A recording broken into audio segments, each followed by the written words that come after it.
Motives are much less important than behavior. We all know this. If someone has good intentions but treats people badly, those good intentions mean nothing. As it is with individuals, so it is with governments. Capitalism might sound less noble than communism. The individual pursues success to the best of his abilities. That's capitalism. Versus everyone shares everything equally. That's communism. But it is capitalism that has produced freedom, and it alone has lifted millions from poverty, while communism has kept millions impoverished and, without exception, crushed freedom. Capitalism, for all its imperfections, enables a decent society. Communism, whatever its stated intentions, leads to evil. Yet increasingly, people either ignore or deny the evil of this ideology, which within a period of only 60 years created modern totalitarianism and deprived more people of human rights and tortured and killed more people than any ideology in history. How can we explain this? There are two ways. One is ignorance. People just don't know the truth about communism.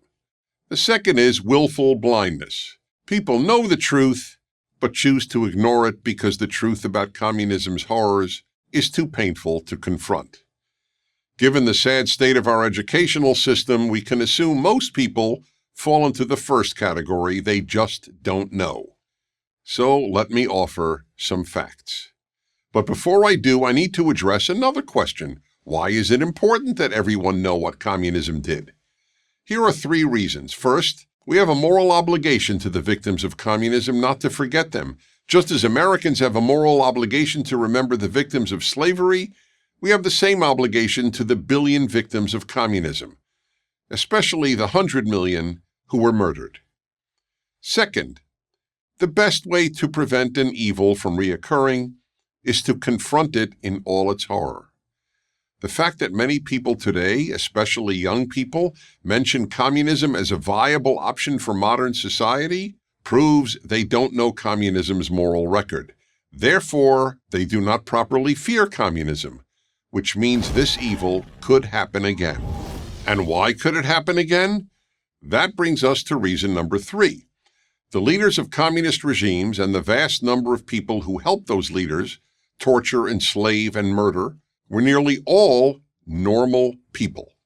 Of course, some were psychopaths, but most were not, which means that any society, including free ones, can devolve into communism or some analogous evil.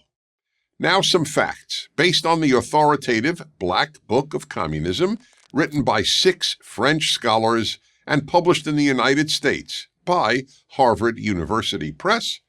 Here are the numbers of people murdered by communist regimes, not soldiers, ordinary civilians.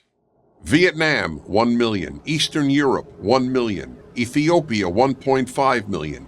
North Korea, 2 million. Cambodia, 2 million. The Soviet Union, 20 million. China, 65 million. And the numbers are conservative. And of course, these numbers do not describe the suffering endured by hundreds of millions of people who were not murdered. The systematic stripping people of their right to speak freely, to worship freely, to start a business, or even to travel without party permission. No non-communist judiciary or media. The poverty of nearly all communist countries. The imprisonment of vast numbers of people. And of course, the trauma suffered by the hundreds of millions of friends and relatives of the murdered and imprisoned. These numbers don't tell you about the frozen millions in the vast Soviet Siberian prison camp system known as the Gulag Archipelago, or the Vietnamese communists' routine practice of burying peasants alive to terrorize other peasants into supporting the communists, or Mao Zedong's regular use of hideous tortures to punish opponents and intimidate peasants. People associate evil with darkness, but that's not accurate. It is easy to look into the dark. It is very hard to stare into bright light. One should therefore associate evil with extreme brightness, given that people rarely look at real evil. And those who do not confront real evil often make up evils. like systemic racism in 21st century America, or toxic masculinity, or patriarchy, that are much easier to confront. The book of Psalms states, "Those of you who love God must hate evil."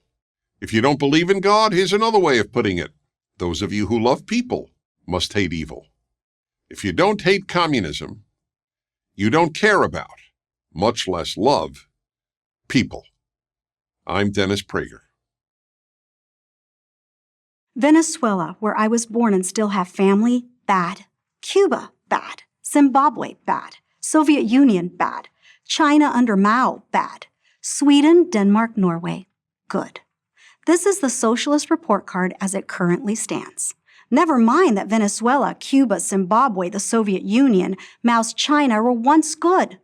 Once they go bad, they stay bad and are quickly forgotten, lost down the memory hole. But those Nordic paradises, they never let you down. Whenever Bernie, the squad, and the growing horde of democratic socialists ever get cornered, there's always, like Denmark, to come to the rescue. No, we don't want anything like what's going on in Venezuela. Denmark is what we have in mind. Except they don't. And it's time we all figured this out before it's too late. Here's what you need to know about Scandinavian countries. They are capitalists in wealth creation and socialists in wealth distribution. They have low corporate taxes, around 20%, no higher than in America. Unlike America, neither Norway nor Sweden nor Denmark has a government-set minimum wage. Most make it very easy to start a new business. Most have private health care and education options. Yes, the Nordic countries have an expansive welfare state, but everyone pays into the system. Rich, middle class, and poor. Nobody escapes the tax man because nobody escapes the 25% value-added tax. This sales tax, a tax on what you buy, is regressive, meaning it falls much more heavily, percentage of income-wise, on the poor and the middle class than it does on the rich. This concept is a complete non-starter for American socialists who want only the rich to pay more, even though America's tax system is already steeply progressive.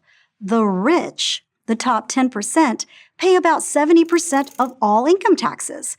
But for the socialists, it never seems to be enough. So, if the American left has rejected the Scandinavian model, which model is it embracing? Well, where do the leading figures of the American left, from Sean Penn to Michael Moore and Bill Ayers, go when they want to praise socialism? Here's a hint. When was the last time you saw Bernie in Copenhagen? First, it was the Soviet Union. Then it was Cuba. Then it was Venezuela. Venezuelan socialism, like current American socialism, is based on sowing social division. The left in Venezuela divided the country not merely between the rich and the poor, but white and black or brown, between Europeans, Africans, and indigenous people. Hugo Chavez made much of his black and Indian roots. Venezuelan socialists were bringing down statues of Columbus long before American leftists did. Once you establish the villain class, taking away their wealth is not hard to do. Whatever Chavez and now his successor Nicolás Maduro wanted, they took. Or, if you care about moral clarity, they stole. Always, like the French and Russian revolutions, in the name of equality. It didn't start out that way, of course. It never does. Chavez portrayed himself as a moderate in his early presidential campaigns. Expropriations came later. What Chavez and Maduro achieved at the end of a gun, the American left would achieve through extremely high taxation on income, wealth, and inheritance. But we shouldn't leave guns out of this discussion. In 2010, Venezuelan socialists started a campaign to disarm law-abiding citizens under the guise of stopping gun violence. They called it Desarma la Violencia.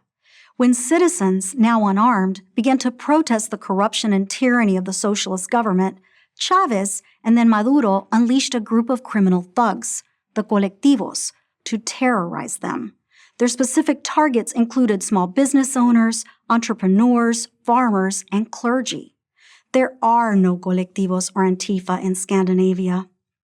Venezuela is now a cautionary tale, All the people you see on the news rummaging through garbage cans or standing in line to get food, toilet paper, and gas, those are the ordinary citizens. The country's leaders aren't missing any meals. The socialist elite, the so-called Chavistas, eat in fine restaurants and go on European vacations. Miraculously, it always works out that way. The American left keeps telling us they want to take us to Stockholm, but its policies point in the direction of Caracas. My birth country was once prosperous and free, but socialism destroyed it. Take heed, America. I'm Debbie D'Souza for Prager University. I'm a citizen of Denmark, the Disneyland of socialism, where everybody is happy and healthy. Forget the Soviet Union, Cuba, Venezuela, and all those power-mad Marxists who got it wrong. Denmark is the model to follow. There's just one problem. It's a fantasy. For it to be true, Denmark would have to be a socialist country. But it's not. If it were, it would have gone Venezuela a long time ago. Sorry to bring all the new fans of socialism the bad news, but that's the reality. Yes, it's true that Denmark has high taxes and a high level of government spending, key features of a socialist mentality. But in almost every other respect, Denmark is a full-on free market capitalist country. And it has some of the strongest protection of individual property rights in the world. And it's a particularly easy place to open a business. According to the World Bank, there's less bureaucratic red tape in Denmark than in any other country, except for New Zealand and Singapore. And the labor market is less regulated than in most countries. Here's something you probably didn't know. There are no minimum wage laws in Denmark.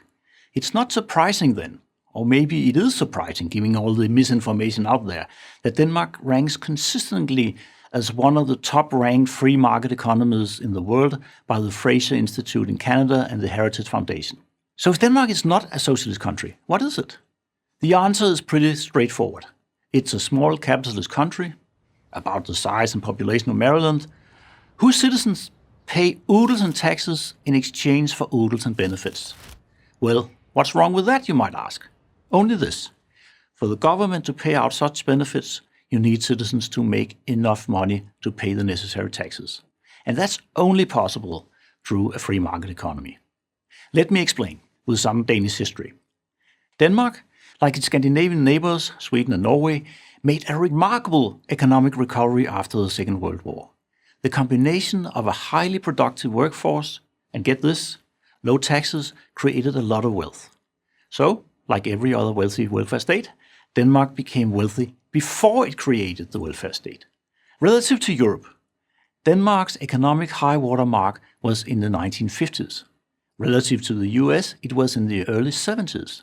It was then, in the late 60s and early 70s, that the country's ruling elite became preoccupied with wealth redistribution. But the price paid for this social experiment was steep and swift. The expansion of public spending led to a severe economic crisis. The national debt skyrocketed. It took decades of consolidation, structural reforms, and curtailing of welfare schemes to straighten out this mess. This is the stuff you never hear about from the Danish model crowd. The sharp tax hikes and spending also sparked a widespread popular revolt and led to the emergence of the tax protesters party, Fremskridtspartiet. Even though the party no longer exists, the widespread desire to cut taxes remain. It's worth noting that the welfare state originally began with government pension payments to the elderly. These social security-like payments are now in the process of being overtaken by private pension savings plans, the Danish equivalent to a 401k. That's right. In reality, Denmark is gradually moving away from US-style social security. It can't afford it. Denmark, the so-called socialist model, is returning the responsibility for retirement savings back to its citizens. And what about healthcare? Free, right? Nothing is free. Danes pay for their healthcare through their high taxes. Private healthcare insurance is available, however. It's becoming more and more popular as long wait times associated with government-run medical care becomes less and less popular. But in a welfare state, education is free, right? Well, that's another thing about free. It doesn't mean ideal. Almost 1 in 5 parents in Denmark chooses to send his or her children to private schools, paying part of the bill themselves. Yes, college is free and even includes a living allowance. But there's a growing problem of getting students to graduate. Many wish to stay students and be supported by the state. One of those welfare state problems socialists don't like to talk about. And again, all this free stuff comes with a price. The average Dane pays 50% of his income in consumption and income taxes. That's right, I said 50%, while earning 15% less than the average American. After taxes, an average American has a 27% higher disposable income than a Dane. Don't get me wrong. Grey windows aside, Denmark has much to recommend it. It's just that being a socialist paradise isn't one of them. I'm Otto Brøns Petersen, economist for the Center of Political Studies in Copenhagen, Denmark, for Prager University. Thank you. Democratic socialism. It's not the same as socialism because it's democratic, right? Or something, right? People are buying that. People buy that now, right? Apparently. As though adding the word democratic in front of a word changes what it means. Just because we toss something to a vote doesn't change what that something is, nor does it alter whether that something is inherently good or bad. Couple of examples, because I know you'll ask. Hamas was democratically elected as the government in Gaza, despite the fact that the destruction of not only Israel, but the eradication of all Jews is in their official charter. Robert Mugabe, or Bobby Mugabe if you prefer, was democratically elected by a loving majority in Zimbabwe. Zimbabwe, how's that working out? Venezuela? Well, Hugo Chavez, noted personal favorite and friend of Sean Penn, to whom he constantly pointed as being unfairly characterized as a dictator when in fact he was democratically elected as a socialist. Well, how'd that work out for Venezuela? Well, it's now on the brink of collapse, despite it being one of the most resource-rich nations in the entire world. Basic things like eggs, milk, flour, and toilet paper are either too expensive for the average Venezuelan or simply out of stock. Out of stock, mind you, democratically. I know. Some of you will say, well, that's not fair because really we knew all along it technically was a dictatorship. Okay, that's fair. Let's move on to example number 2. Denmark? Okay, here's the time where you point to an entirely homogeneous population about 1/60th the size of America's and you point to that as the blueprint. Okay, let's go there. This is a place where the middle class can't even afford a car because of the 180% new car tax. And the Prime Minister was so fed up with Americans pointing to it as a beacon for socialist success that he felt compelled to clarify, I would like to make one thing clear. Denmark is far from a socialist planned economy. Denmark is a market economy. Sweden? I love Sweden. Okay, great bikini team, and thanks to that country, my armoire now doubles as a bookcase. Speaking of which, the founder of IKEA, let's be honest, the only really cool export from Sweden, aside from a few good hockey players, left Sweden because of the stifling high tax rate. So, Sweden, good place, not bad people, but a successful model for a viable economy in today's global market? Incorrect. The fact is that over time, the greatest enemy of socialism is reality. The reality that human nature will invariably pull certain people toward individualism and success, and others toward laziness and collectivism. The tension between the makers and the takers always leads to socialism's inevitable collapse. But I know that I can give you examples of failed socialist economies until I'm blue in the face, and you won't care. Because at least socialism is inherently more morally altruistic than the evil, greedy, capitalist warmongering seen in the West. Greed? What's more greedy than wanting to take from someone else something that you haven't earned? Unlike capitalism, free enterprise, which can only occur truly through voluntary transaction, socialism can only occur at gunpoint. That's what it comes down to. If you don't pay your taxes, once you get through the IRS and the auditing and the lawyers and the PR stunts, people make you give the government your money, an increasing amount of your money, the more successful you are, or they send in scary men with guns to take you away. Now, so long as the people having their stuff taken away at gunpoint are in the minority, and the majority feels that they'll get to benefit from more said taken stuff, you'll always be able to win that decision through a popular vote and claim the moral high ground through democracy. Putting the word democratic in front of your socialism doesn't make it any inherently more moral nor less violent. Did you get that? American wannabe socialists also. Get a job. Please, like a real job. You'll probably have to shave first. I'm Stephen Crowder for Prager University. How did one of the world's poorest countries, China, become, in 30 years, one of the world's richest? There is one word answer: capitalism. Here's how it happened. In 1949, the Chinese Communist Party, aka the CCP, defeated the Nationalist Party in the brutal civil war.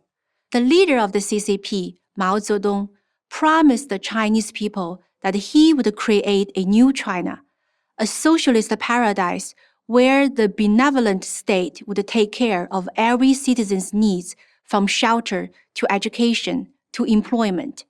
No more greedy businessmen. Factories would be owned by their workers. No more evil landowners. The state would own all property on behalf of the people. No more hunger.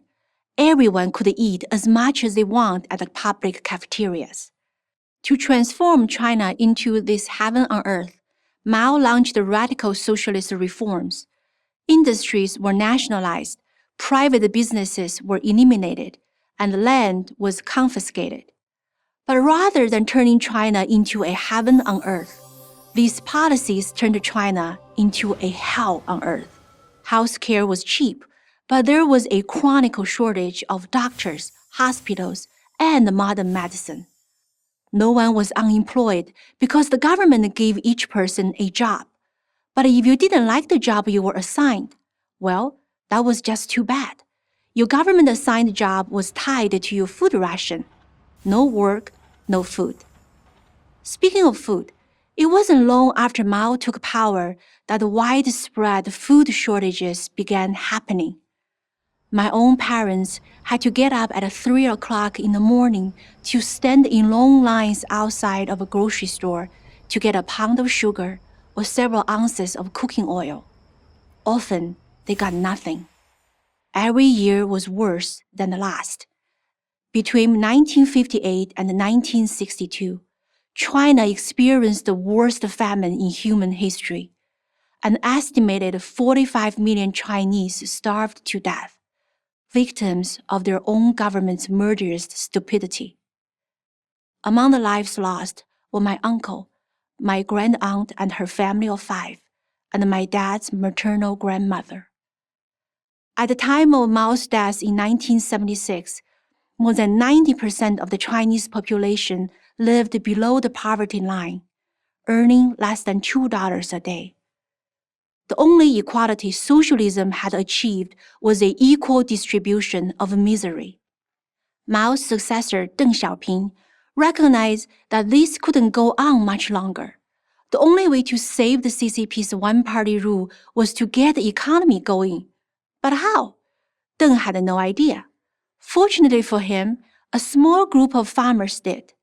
In 1978, these farmers, 18 of them in the village of Shaogang, made a secret deal with their village leader. After fulfilling the government quotas, they would be allowed to keep any surplus for themselves and sell what they didn't need. Such a move was risky because it was a rejection of the CCP's socialist policies, but the result was magical. The first year after this deal went into effect, the 18 farmers produced more grain than the entire village had produced in the previous 10 years combined. The Shaogang model began to spread to other villages.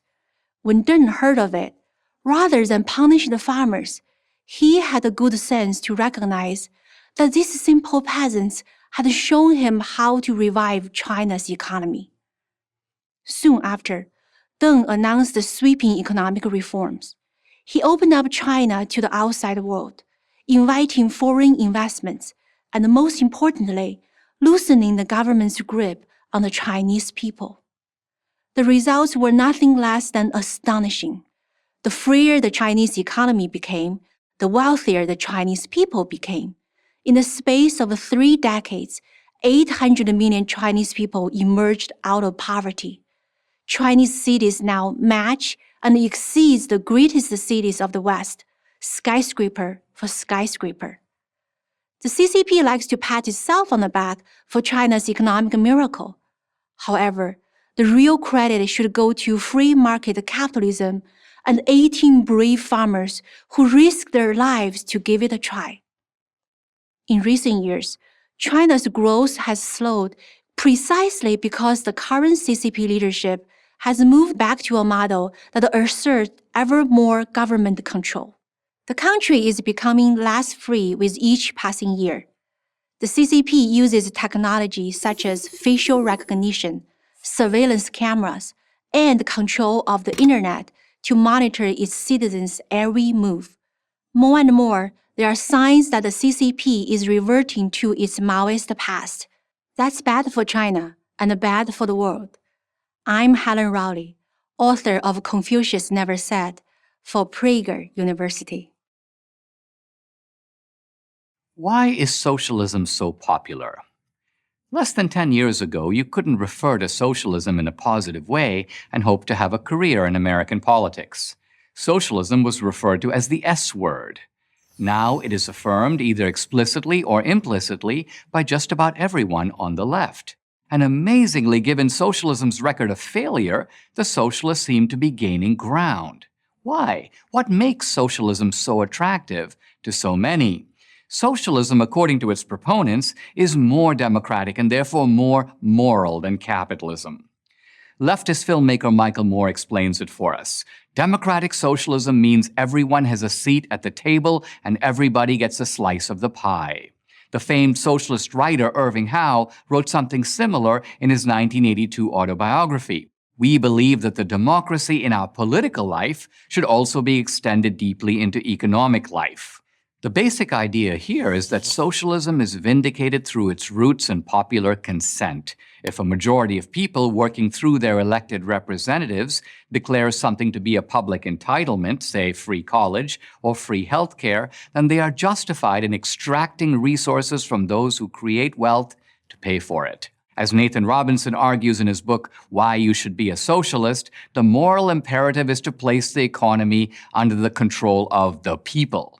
Sounds good, at least superficially, until you dig a bit below the surface. First, what direct control do the people really have over any government institution? What control do the British people have over the National Health Service? What control do Americans have over the Department of Motor Vehicles or the U.S. Post Office? The answer, of course, is none.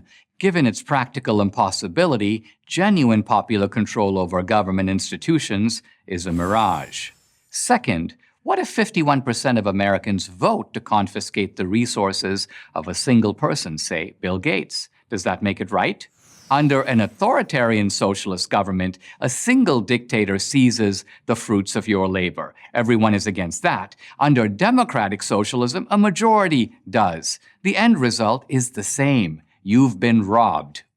The fundamental problem with democratic socialism, however, is its assumption that in a free market system, the economy is not under the control of the people. This is exactly the opposite of how things work. Let me explain. Each of us are not only citizens, we are also consumers. These are overlapping categories. Every citizen is a consumer, and every consumer is also a citizen. The consumer, like the citizen, is a voter. As citizens, we vote once every 2 or 4 years. As consumers, we vote many times a day. The citizen votes with a ballot which costs him nothing except the inconvenience of going to the polls. The consumer votes with his money, which costs him a lot, all the time and effort he put in to earn that money. Only a fraction of citizens are eligible to vote at the ballot box, but every consumer votes in the marketplace, even felons, even children. Illegal aliens cannot vote for political candidates, but they too vote with their money. Moreover, citizens participate in a system of representative democracy. Their views are filtered through the politicians who represent them. Consumers, by contrast, vote in a system of direct democracy. If you prefer an Audi to a Lexus or the Apple iPhone to the Samsung Galaxy, you don't have to elect some other guy to exercise these preferences. You do it directly yourself by paying for them. Here we see the secret of how those billionaires like Jeff Bezos got so rich. We made them rich. The inequality that socialists complain about is the result of popular mandate. Want fewer billionaires? Stop buying their stuff.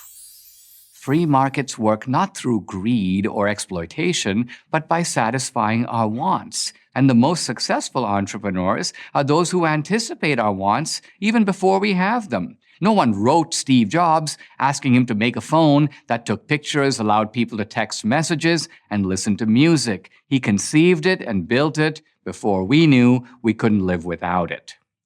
Market economies involve a level of popular participation and democratic consent that politics can only envy. We don't need to extend democracy from the political to the economic sphere. We already have it.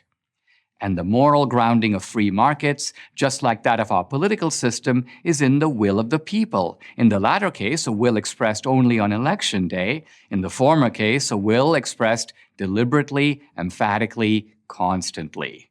We don't need socialism because we already have something more moral and more democratic. It's called capitalism. I'm Dinesh D'Souza for Prager University. I live in Guatemala and I work throughout Latin America. And I want to speak to the millions of fortunate Hispanic immigrants living in the United States, legally or not. I have a question for you. Why do you support the same policies in the US that cause you to flee your home country? The policies I'm talking about are those that lead to a bigger and bigger central government. You know only too well that the more power the government has, the more corrupt it becomes. My home country, like most other nations in Central and South America, is very poor. 54% of the population lives in poverty, and 13% live in extreme poverty. Half of all children under 5 are chronically malnourished. Crippling government corruption is the norm. Opening a new business can take months, even years, because of a multitude of regulations that are designed to line the pockets of bureaucrats. So the cost is much too high for the average citizen. Quite simply, unless you're politically connected in Guatemala, you probably want to leave. And in the last 20 years, many Guatemalans have left. Or to put it more honestly, they fled. The fortunate ones reached the United States, the freest and wealthiest nation in human history. There are at least 1 million Guatemalans living in the US. Nearly every Mexican and Central and South American immigrant in the United States, whether they immigrated legally or illegally, moved or fled to the US for the same reasons: economic opportunity and the freedom to shape their own lives. In short, you came to the United States to participate in what Americans call the American dream. But have you ever asked yourself, why is the United States so free, so much less corrupt, and so much more affluent than any Latin American country? The answer lies first and foremost in the unique American belief in limited government. Why? Because the smaller the government, the less the corruption. And the smaller the government, the more individual freedom and personal responsibility. And given those things, along with hard work and talent, you can accomplish your life's goals. So back to my question, why would you support policies that keep expanding the power of the government when they are the very policies that doom your home countries? Is it because you think that when Democrats offer you free stuff, it means they really care about you? Do you think that when Republicans talk about enforcing immigration laws, it means they are going to send you back? Let's be honest. You didn't come here for free stuff. You came for the economic opportunity that allows you to work and earn. And of course, a nation has an obligation to enforce its borders. Certainly, every country in Central and South America does. In fact, much more so than the US. Perhaps you believe that your home country is poor not because of failed socialism and corrupt big government, but because of issues unrelated to ideology. Not enough natural resources, imperialism, and so on. Or worse, you believe that the US has gotten rich on the backs of poorer nations. But these narratives are false. There are many nations blessed with abundant natural resources that are poor, and they are poor overwhelmingly because of corrupt governments and policies that destroy incentives to produce. Look at Venezuela, which has vast oil and mineral reserves, but has shortages of every basic necessity. Why? Because of socialist policies, because of those same deceiving politicians who promise to fight for the people and give you free stuff. And you're going to fall for these lies again in your adopted country? Do you think by electing politicians who will fight for the people, fight for social justice, and raise taxes on the 1% who are exploiting the wealth of the 99% that you will get ahead? In other words, will you support the same policies and vote for the same types of politicians here who made such a mess back home? The United States became wealthy because its government stayed out of the way of its citizens. The more power you give to the government, the less power you have to control your own life. Prosperity and opportunity diminish as government grows. So why did you, like so many of my fellow Guatemalans, come to the US? Because your society was broken. You chose to make a new life in the United States. You could have gone to another Latin American country with a similar culture and the same language as your home country, but you didn't, because the United States is different. Please, help keep it that way. I'm Gloria Alvarez, author of The Populist Deception for Prager University. Life isn't fair. And you know what? It can't be. Here's the problem. The word fair doesn't mean justice or equity or indeed anything very specific. Instead, it's become a sort of all-purpose statement of moral superiority. Superiority tinged paradoxically with victimhood. Now, fairness does have an exact meaning in certain contexts. For example, if we're playing a game, fairness means that the rules should be applied impartially. When we're kids, and our parents and teachers set the rules, the word still has that essential meaning. It's a young person's way of demanding what we might call equality before the law. But as we get older, the word becomes more of a whine. In the mouth of a teenager, trust me on this, it's not fair means, more often than not, you won't let me do something I want. In recent years, though, something odd has happened. Adults have started using the word in much the same way that teenagers do. More than in any previous generation, people today retain their teenage sense of self-centeredness. They use "it's not fair" as a catch-all complaint, as an assertion of wounded entitlement. Look at a Google graph of the use of the word fairness.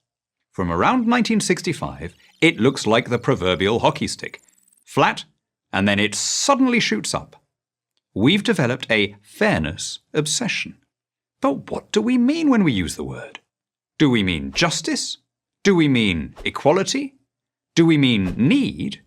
Or do we mean something else? Suppose you and Jane buy a cake together.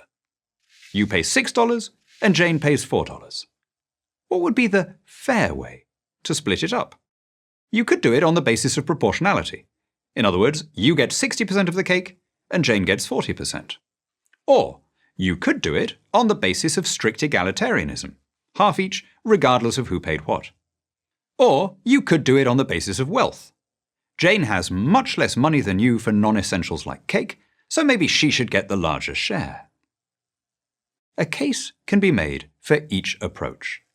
But the beauty of the word fair is that it doesn't require you to come down clearly in favor of any of them. It gives you the cover of ambiguity.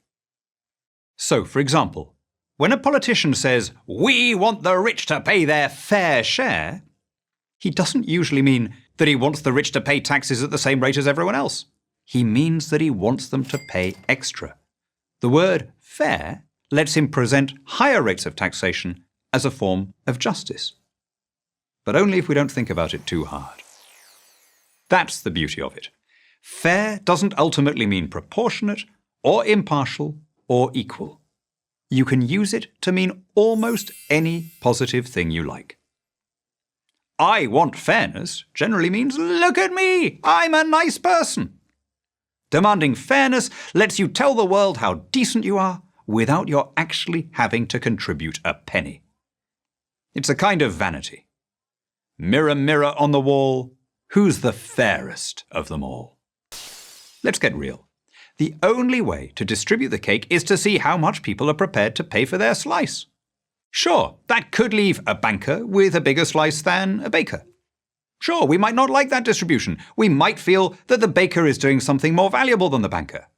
He's making delicious pastries while the money man doesn't seem to be making anything except money for himself. But how can we judge someone else's economic worth? You might want bakers to be paid more than bankers. I might want teachers to be paid more than movie stars. Since we all have our own preferences, the only way to measure the economic value of a service is to see how much others are prepared to pay for it. That's what the market does. It aggregates our preferences.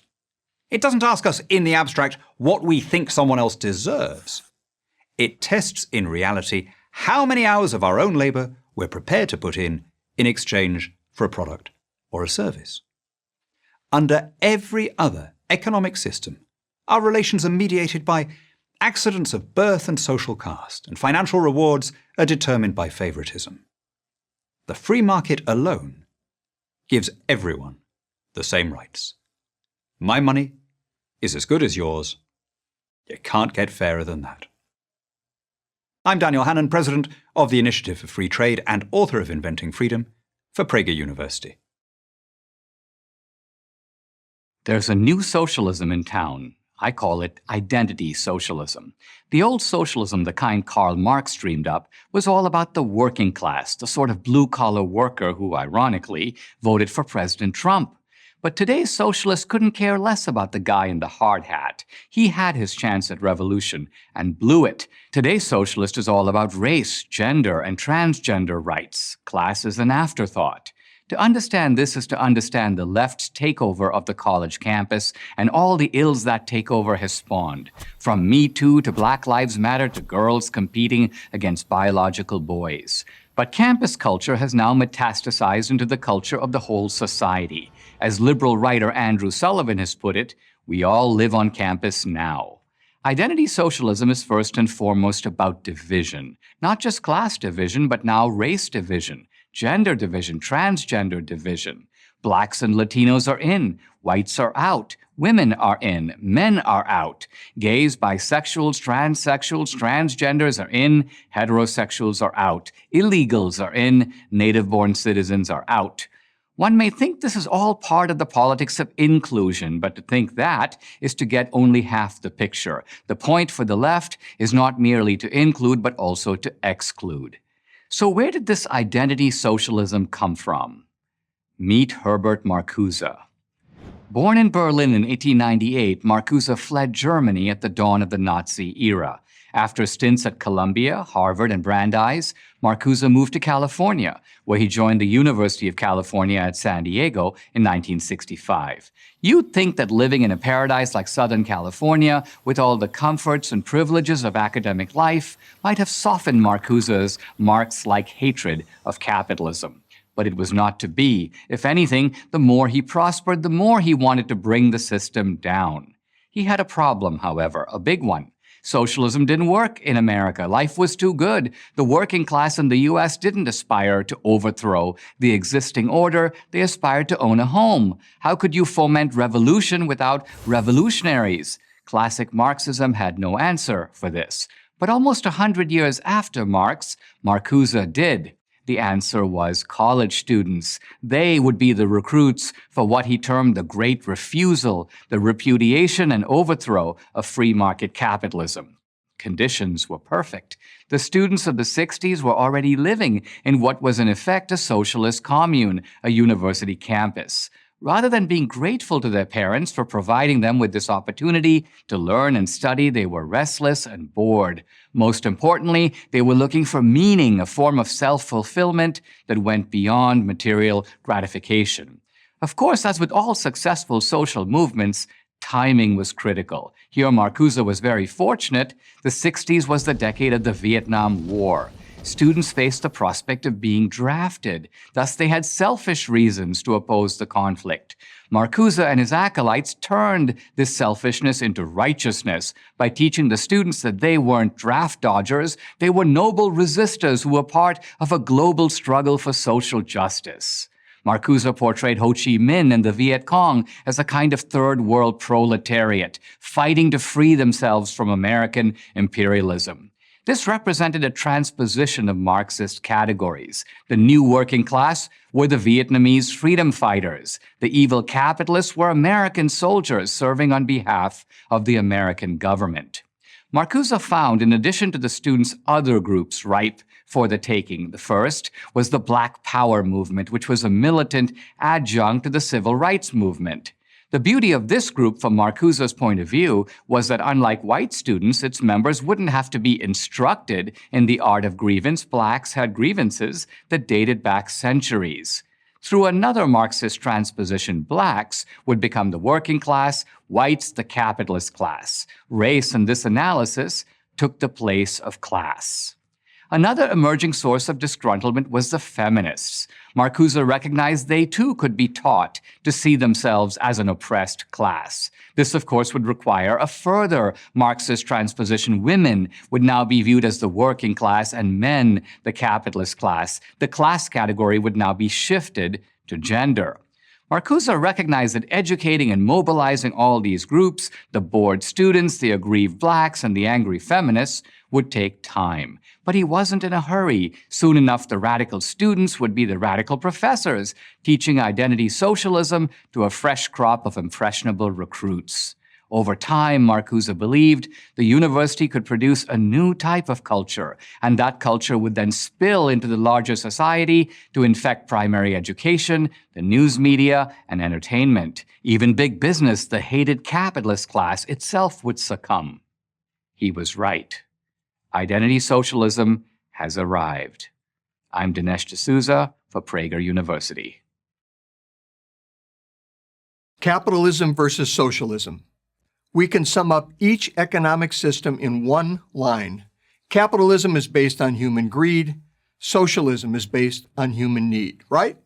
No, wrong, so wrong. It's exactly backwards. And I'll prove it to you. Been on Amazon lately? Each of the thousands of products Amazon offers represents the work of people who believe they have something you want or need. If they're right, they prosper. If they're wrong, they don't.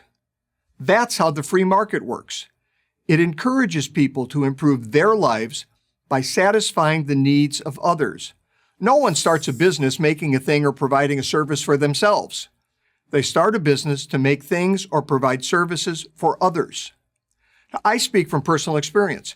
When I was the CEO of the company that owns Carl's Jr. and Hardee's restaurant chains, we spent millions of dollars every year trying to determine what customers wanted.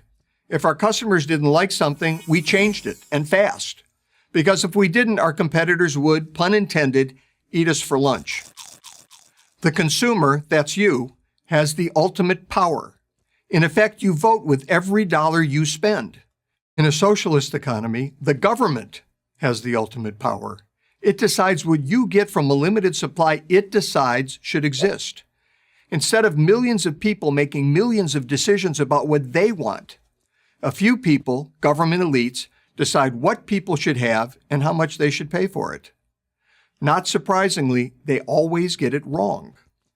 Have you ever noticed that late-stage socialist failures always run out of essential items like toilet paper?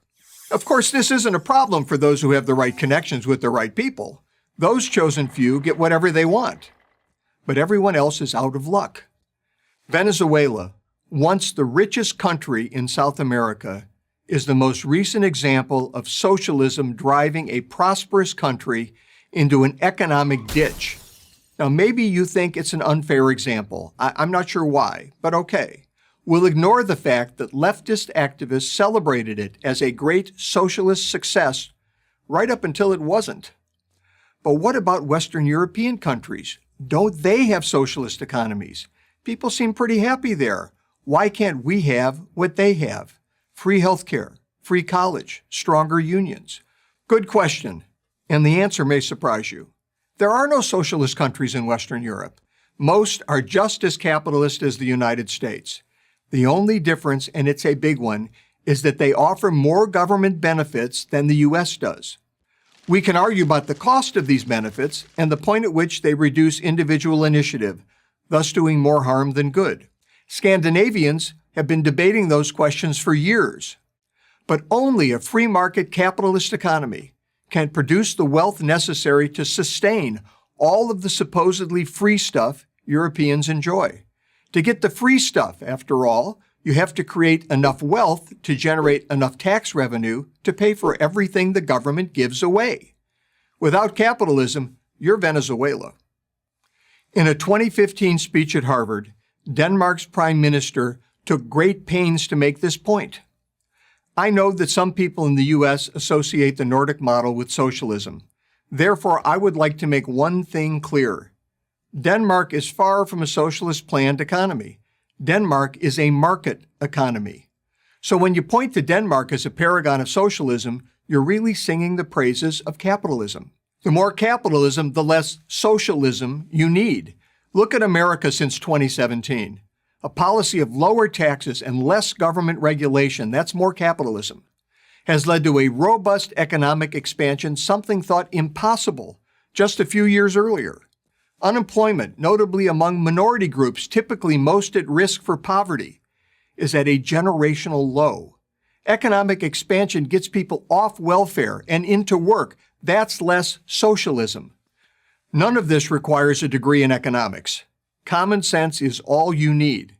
That's why it's so frustrating to see young people praising socialism and criticizing capitalism. It's bad enough that they're working against their own interests, better job prospects, better wages, personal freedom. But they're also working against the interest of the less fortunate. Capitalism leads to economic democracy. Socialism leads to the economic dictatorship of the elite. Always and everywhere. So beware what you ask for. You just might get it.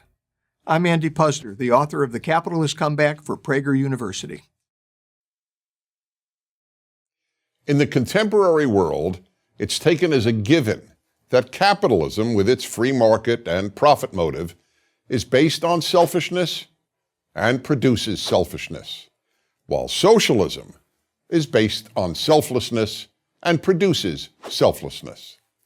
Well, the opposite is true. Whatever its intentions, socialism produces far more selfish individuals and a far more selfish society than a free market economy does. And once this widespread selfishness catches on, it is almost impossible to undo it. Here's an illustration. In 2010, the United States President Barack Obama addressed a large audience of college students. At one point in his speech, he announced that young people will now be able to remain on their parents' health insurance plan until age 26. I don't ever recall hearing a louder, more thunderous, or more sustained applause than I did then. Had the president announced that a cure for cancer had been discovered, it is highly doubtful that the applause would have been as loud or as long. But what were they so happy about? To be told that you can now remain dependent on your parents until age 26 should strike a young person as demeaning, not liberating. Throughout American history, and for that matter, all of Western history, the great goal of young people was to become a mature adult, beginning with being independent of mom and dad. Socialism and the welfare state destroy this aspiration. In various European countries, and now increasingly in the U.S., it is becoming common for young people to live with their parents well into their 30s and not infrequently beyond. And why not? In the welfare state, taking care of yourself is no longer a virtue. Why? Because the government will take care of you.